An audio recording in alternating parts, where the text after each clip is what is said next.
So, hindi totoo na patungkol daw sa kahinaan ng liderato sa administrasyon.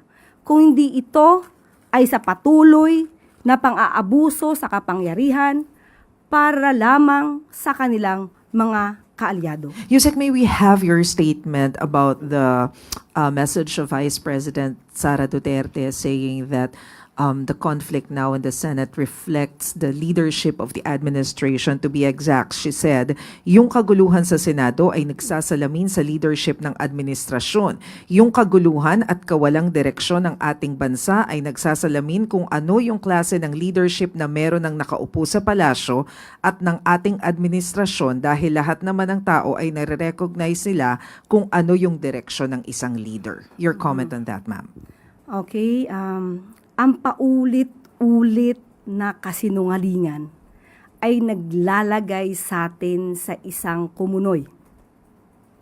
Habang ang Pangulo ay patuloy na nagtatrabaho para ayusin, mabigyan ng mga tulong para mapaganda ang buhay ng bawat Pilipino, lalong-lalo na't may kinakaharap tayong global oil crisis, pati na po ang nangyaring lindol sa Mindanao. Patuloy na nagtatrabaho, samantalang ang Vice Presidente ay patuloy sa paninira at binabago ang naratibo. Ang dapat natin tandaan, ito naman ay nasa records.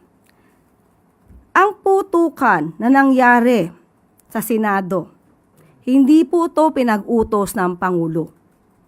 Ito ay may pagsang-ayon si Senator Alan Cayetano.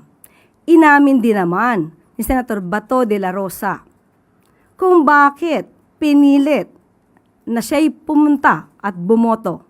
Una, to change the leadership. Pangalawa, for the impeachment.